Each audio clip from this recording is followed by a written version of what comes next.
Eden garden के मैदान पर जीतना जारी, विराट और पंत पड़े वेस्टइंडीज पर भारी और अब इस सीरीज में एक बार फिर है क्लीन स्वीप की तैयारी। नमस्कार, आप देख रहे हैं हमारी ये स्पेशल कवरेज और मैं हूं राजीव मिश्रा।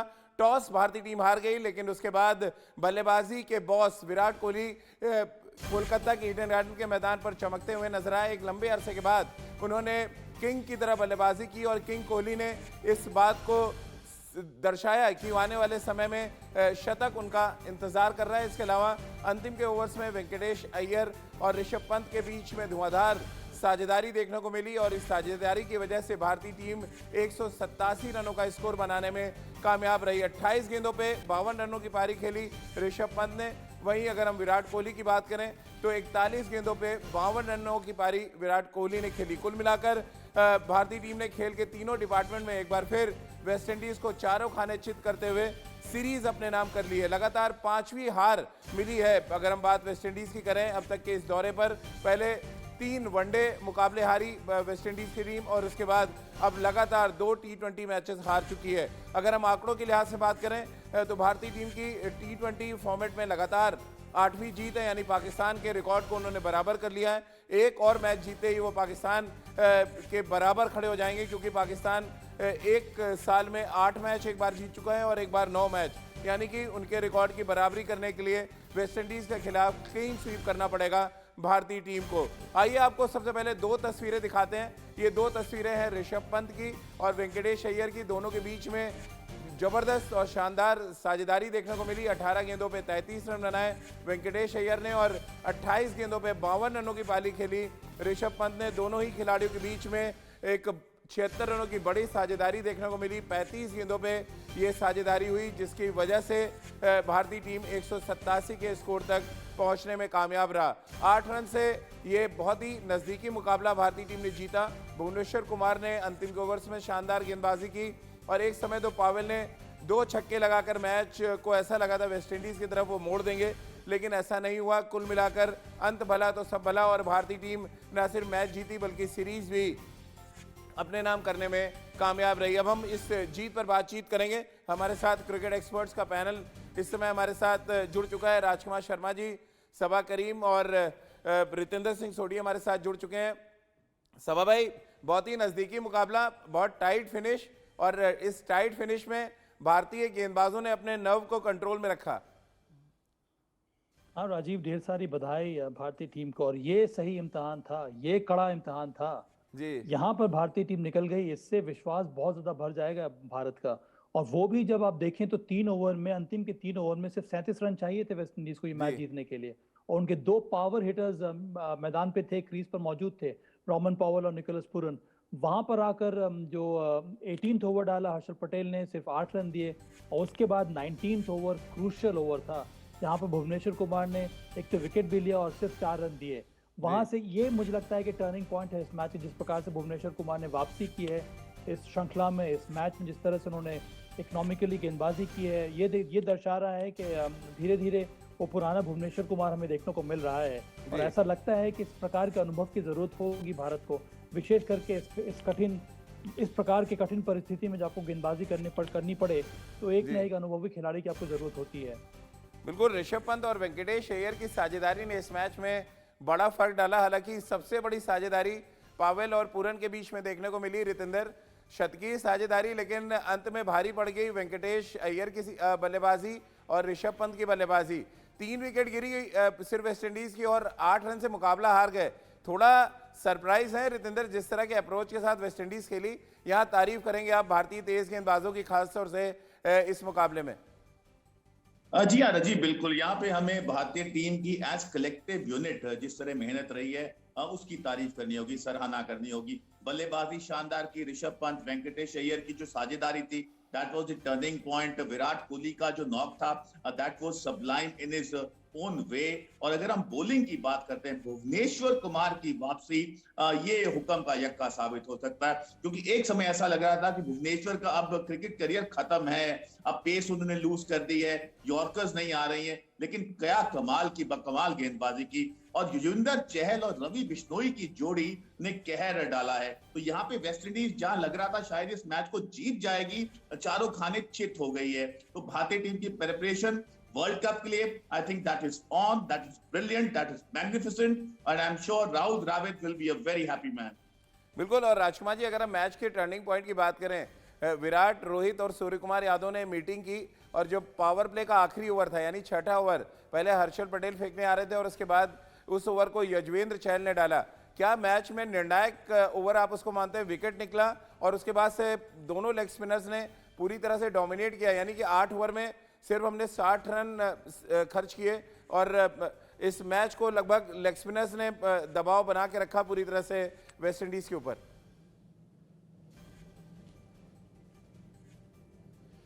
बिल्कुल राजीव, ये एक बड़ा अच्छा मूव था रोहित शर्मा का और विराट कोहली और सूर्या का, क्योंकि बाद में बॉल गीला हो जाता और चहल के लिए काफ़ी मुश्किल होता गेंदबाजी करना, तो इसीलिए उनको पावर प्ले में गेंदबाजी कराई गई, जो कि एक बहुत अच्छी थिंकिंग थी। क्योंकि उसके बाद एक और लेग स्पिनर बाकी थे आपके पास चहर के रूप में, बिश्नोई के रूप में, तो इसलिए ही राहुल युजवेंद्र चहल के ओवर पहले करा दिए और एक दबाव शुरू से ही बना इसीलिए वेस्ट इंडीज के ऊपर। और उसके बाद शानदार गेंदबाजी भारतीय तेज गेंदबाजों ने भी की और बहुत इंप्रेस किया मुझे हर्षल पटेल ने। और जिस तरह भुवी की वापसी हुई है वो एक अच्छी न्यूज़ है भारतीय क्रिकेट के लिए। बिल्कुल। और भुवनेश्वर कुमार की गेंदबाजी की जितनी चर्चा हो रही है उतनी ही सभा भाई आपको लग रहा है थोड़ा कैश नहीं कर पाए पावेल, हालांकि बहुत ही शानदार और जानदार शॉट्स खेल रहे थे, लेकिन रवि बिश्नोई और युजवेंद्र चहल ने बहुत चतुराई से गेंदबाजी की और वो 8 ओवर बड़ा फर्क डाल गए रन चेस में, क्योंकि विकेट तो गिरे नहीं वेस्ट इंडीज के, लेकिन लक्ष्य तक वो पहुंच नहीं पाए। देखिए फर्क तो पड़ा है, पर मुझे लगता है कि अंतिम के 3 ओवर में अगर आपको 37 रन चाहिए और अगर आपके पास 8 विकेट बचे हुए हैं और उसके ऊपर से आपके 2 पावर हिटर्स क्रीज पर मौजूद हैं तो आप बैक करेंगे उस टीम को। यहाँ पर जिस तरह की वापसी की है हर्षल पटेल और भुवनेश्वर कुमार ने, उस वजह से अंत में भारत ये मैच जीत पाया। क्योंकि आपने देखा होगा कि जो स्पिनर्स के विरुद्ध उतना आसान नहीं हो रहा था पिक करना, तो वहां पर उन्होंने जो आस्किंग रन रेट है उसी को मेंटेन करना था, जो बहुत पूरन और पावल ने किया। अंतिम के जो ओवर्स होते हैं वहां पर पिटाई होती है राजीव, वहां पर उस दबाव में विशेष करके जब बॉल गीली हो रही है, स्टोर बॉल डालना, यॉर्कर डालना बहुत कठिन होता है। सोडी को पता है कितनी परेशानी होती है गेंदबाजों को, बॉल हाथ से फिसलने लगती है। इन सब चीजों के बावजूद हर्षल और भुवनेश्वर कुमार ने जिस दबाव में भी अच्छी गेंदबाजी की, मुझे लगता है कि वो बहुत बड़ा कारण रहा है भारत की जीत का। और इसके पहले वो जो पार्टनरशिप रही है अय्यर और पंत की राजीव। बिल्कुल। और अगर हम बात करें यहाँ पर राजकुमार सर, भारतीय टीम की लगातार T20 फॉर्मेट में जीत की, तो ये 8वीं जीत है भारतीय टीम की। कैसे आप देखते हैं इसको? अफगानिस्तान अब 12 जीत के साथ और पाकिस्तान 9 जीत के साथ उनसे ऊपर हैं।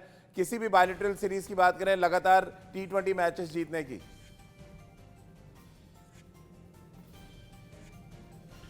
राजीव, ये बहुत अच्छी बात है और उससे भी अच्छी बात ये है कि ये बहुत अच्छी प्रिपरेशन है ये वर्ल्ड कप के लिए, जो कि बहुत इंपॉर्टेंट है, जिसके लिए सारे ये कॉम्बिनेशंस देखे जा रहे हैं। और जिस तरह की परफॉर्मेंस भारत की रही है वेस्ट इंडीज़ के खिलाफ खासकर, वो बहुत सराहनीय है, क्योंकि वेस्ट इंडीज़ T20 फॉर्मेट में ये काफ़ी खतरनाक टीम मानी जाती है, लेकिन भारत ने पूरी तरह से डोमिनेट किया है। और मुझे लगता है कि ये शानदार प्रिपरेशन है भारतीय टीम की वर्ल्ड कप की तरफ जाते हुए। बिल्कुल रितेंद्र, और ऑलराउंडर की खोज लगातार चल रही है। वेंकटेश अय्यर ने दोनों मैचों में बड़ा इंप्रेस किया। पहले मैच को मैच फिनिश किया उन्होंने सूर्य कुमार यादव के साथ। आज जब पहले बैटिंग कर रहे थे तो उन्होंने दिखाया कि वो बड़े शॉट्स भी खेल सकते हैं। जी हाँ राजीव, देखिए वेंकटेश अय्यर बड़ा नाम है, आईपीएल में इन्होंने अपना लोहा मनवाया है, अंतर्राष्ट्रीय क्रिकेट में मौका मिला और क्या मौके को ग्रैब किया है, दोनों हाथों से लपका है। तो यही एक यंगस्टर का जादू होता है, जब भी उसको मौका मिले वो भारतीय टीम के लिए आता है, अच्छा करता है। आप इसमें ईशान किशन की बात करें, ऋषभ पंत की बात करें, तमाम लड़के, मोहम्मद सिराज की बात करें, ये वो लड़के हैं जब भी सिलेक्टर्स इनको मौका दिया है इन्होंने सिलेक्टर्स को इंप्रेस किया है, भारत के लिए अच्छा किया है। तो जी हाँ, वेंकटेश अय्यर का जो अंतर्राष्ट्रीय क्रिकेट करियर है अब शुरू हो गया है। चलिए, तो ये तो बात हो गई भारतीय गेंदबाजों की प्रदर्शन की। अब हम बात कर लेते हैं विराट कोहली की शानदार बल्लेबाजी की। एक लंबे अरसे से इंतजार था, या यूं कहें 2019 में जब आखिरी शतक लगा तो कोलकाता ही वो मैदान था जहां पर विराट ने शतक लगाया था। और अब उम्मीद ये की जा रही है कि इस सीरीज के आखिरी मैच में जो कोलकाता ही में खेला जाएगा, विराट एक बार फिर शतक लगाएंगे, क्योंकि जिस तरह की अर्धशतकीय पारी उन्होंने दूसरे T20 मुकाबले में खेली, उससे इस बात का एहसास तो हो गया कि वो बहुत अच्छे फॉर्म में है। बस एक अदद बड़ी पारी का इंतजार है। अर्धशतकीय पारी खेली विराट ने और एक ऐसा प्लेटफॉर्म सेट किया जहां से वेंकटेश अय्यर और ऋषभ पंत जैसे बल्लेबाजों ने इस मैच को अंजाम तक पहुंचाया। आइए आपको दिखाते हैं विराट कोहली की शानदार पारी और इस शानदार पारी से क्या संकेत निकल रहे हैं। सबसे पहले वो देखिए और समझिए हमारी इस खास रिपोर्ट में।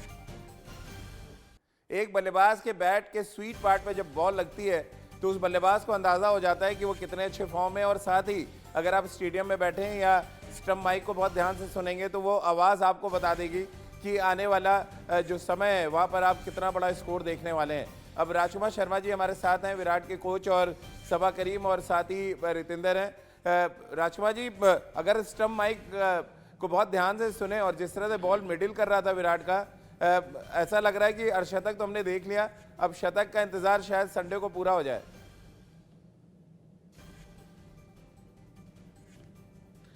हाँ राजीव, आज शानदार बल्लेबाजी की और शुरू से डोमिनेट किया। एक डिफरेंट स्टाइल में दिखे विराट, वरना वो अक्सर पहले से थोड़ा समय लेते हैं और एंड तक बल्लेबाजी करना चाहते हैं, लेकिन अब शायद उन्होंने अपना थोड़ा रोल चेंज किया है टीम में और वो शुरू से डोमिनेट करके पावर प्ले को कैश करना चाह रहे हैं या डोमिनेट करना चाह रहे हैं। तो ये मुझे लगता है कि एक उनका डिफरेंट उन्होंने अपना टीम में अपनी जगह चेंज की है, अपना रोल चेंज किया है मुझे लगता है। और जिस तरह की फॉर्म में दिखे वो एक अच्छी बात है कि वो डोमिनेट कर रहे हैं और अच्छे उनके बैट से बॉल लग रही है। तो बड़ा स्कोर भी जल्द देखने को मिलेगा, सभी को यही आशा है। बिल्कुल। और सबा भाई, जिस बदलते हुए टेम्पलेट की आप अक्सर बात करते हैं, उस टेम्पलेट का शायद सबसे बड़ा एग्जाम्पल विराट कोहली है। जिस तरह राजकुमार जी भी कह रहे हैं कि बिल्कुल डिफरेंट अंदाज में वो बैटिंग कर रहे हैं इस T20 फॉर्मेट में। शायद टीम मैनेजमेंट की तरफ से भी ये संदेश है उनको कि आप पहले पावर प्ले को, जो भी बैट्समैन जाए वो उसको सही तरीके से कैश करने की कोशिश करें। हाँ राजीव, और यही सही अप्रोच है और इसी के बारे में मैं कई दिनों से बात करता आ रहा हूँ कि कंजर्वेटिव अप्रोच का ज़माना अब ख़त्म हो गया है। यहाँ पर आपको एग्रेशन दिखाना होगा पहले ही गेंद से, जो कि विराट कोहली ने दिखाया है। आप देखिए जिस तरह से वो मैदान में उतरते हैं, लगता है कि मानो भाग के जा रहे हैं क्रीज पर, इतने ज़्यादा उतावले हो रहे हैं बल्लेबाजी करने के लिए। और इसी वजह से जाते ही उनके अंदर इतना एग्रेशन, वो चाहते हैं उसको उस एग्रेशन को बॉलर्स के विरुद्ध दिखाना, जो उन्होंने इस मैच में दिखाया। और यही अप्रोच की ज़रूरत है इस समय भारतीय टीम को। आप विकेट अगर आप गंवा भी रहे हैं पावर प्ले में, तब भी आपको स्ट्राइक रेट ऊपर रखना ही पड़ेगा, तभी आप एक बड़ा स्कोर खड़ा करेंगे। क्योंकि अगर आपके बीच में 1-2 विकेट गिर भी जाएंगे, तब भी आपके अन्य बल्लेबाजों के पास भी ओवर्स हैं वहाँ से बड़ा स्कोर खड़ा करने के लिए, जो आज हमें देखने को मिला। तो ये जो अप्रोच है, ये बोल्ड अप्रोच है, ये एग्रेसिव अप्रोच है, और ये आपको अंत में मैच जिताएगा, और ये आपको अंत में, मुझे विश्वास है कि विश्व कप जिताएगा। तो मुझे लगता है कि इसी प्रकार से भारत को और आगे बढ़ना पड़ेगा। वो तस्वीर जिसके बारे में हम लोग बात करते आ रहे हैं राजीव, वो मुझे लगता है कि अब धीरे धीरे साफ नजर आ रही है। बिल्कुल। और बड़ा स्टेटमेंट है सबा भाई का, क्योंकि सबा भाई बहुत दिनों से कह रहे हैं कि आपको सोच बदलनी पड़ेगी, अपनी टेम्पलेट को बदलना पड़ेगा और एग्रेशन आपको दिखाना पड़ेगा पहले 6 ओवर में खास तौर से। और रितेंद्र, ये एक और संकेत है कि जब ईशान किशन जल्दी आउट हो गए, ना तो रोहित रुके और ना ही विराट रुके, और वो जो बड़ी इंपॉर्टेंट 49 रनों की साझेदारी थी, उसने बड़ा फर्क डाला शुरुआत में, जिस तरह से उन्होंने 36 गेंदों को कैश किया।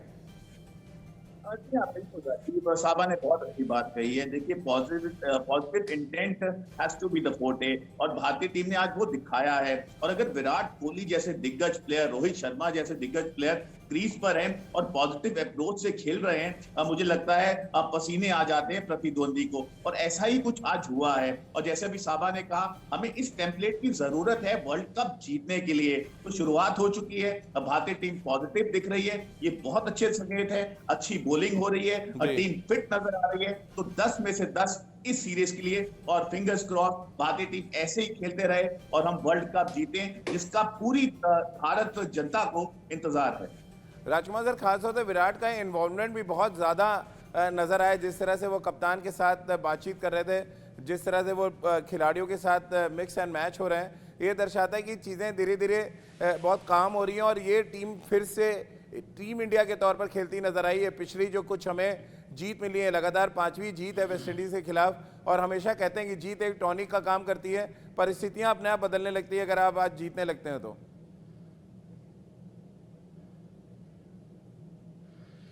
बिल्कुल राजीव, ये सच बात है कि जब टीम जीतती है तो सारी चीजें अच्छी हो जाती हैं। जब टीम हारती है तो फिर ब्लेम गेम होता है। और जहां तक विराट की बात है, वो वाकई अच्छे पॉजिटिव फ्रेम में हैं। और मैंने पहले भी कहा था कि काफी रिलैक्स्ड हैं वो, बहुत मतलब फ्रेश फील कर रहे हैं। और वो दिख भी रहा है ग्राउंड में, अगर आप देखें उनकी जो पॉजिटिव इंटेंट है, जो एनर्जी उनकी नजर आ रही है, जिसको मिस कर रहे थे सब लोग, वो फील्डिंग में भी आप देख सकते हैं, बल्लेबाजी में भी। और जिस तरह वो कंट्रीब्यूट कर रहे हैं, जिस तरह वो सजेशंस दे रहे हैं, तो ये अच्छी बात है कि वो रोहित के साथ कंधे से कंधा मिलाकर खड़े हुए हैं भारतीय जीत के लिए।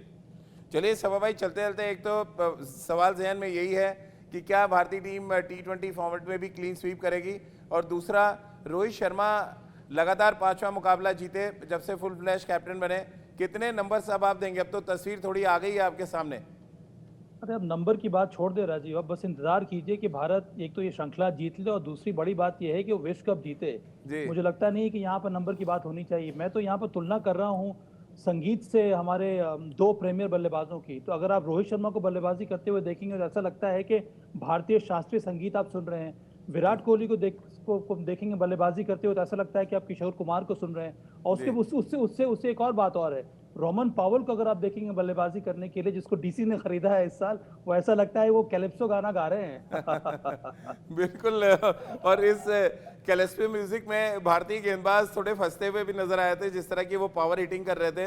और कहीं ना कहीं सबा भाई, दोहरी खुशी मिली है। एक तरफ भारत तो मैच जीता, साथ ही क्योंकि दिल्ली कैपिटल से पावेल जुड़े हैं और जिस तरह के अंदाज में वो बैटिंग कर रहे थे, निश्चित रूप से दिल्ली कैपिटल्स बहुत खुश होगा उनकी बल्लेबाजी देखकर। बहुत बहुत शुक्रिया आप सभी का हमारे साथ जुड़ने के लिए। तो इस उम्मीद के साथ कि 2-0 की बढ़त जो भारतीय टीम के पास है वो 3-0 होगी, यानी भारतीय टीम क्लीन स्वीप करेगी और रविवार के दिन भारतीय टीम करारा वार वेस्टइंडीज पे करेगी और वहां पर लगातार तीसरा मैच जीतकर न सिर्फ रिकॉर्ड बनाएगी बल्कि क्लीन स्वीप करने में भी कामयाब रहेगी। तो चलिए हमारे इस खास पेशकश में फिलहाल इतना ही।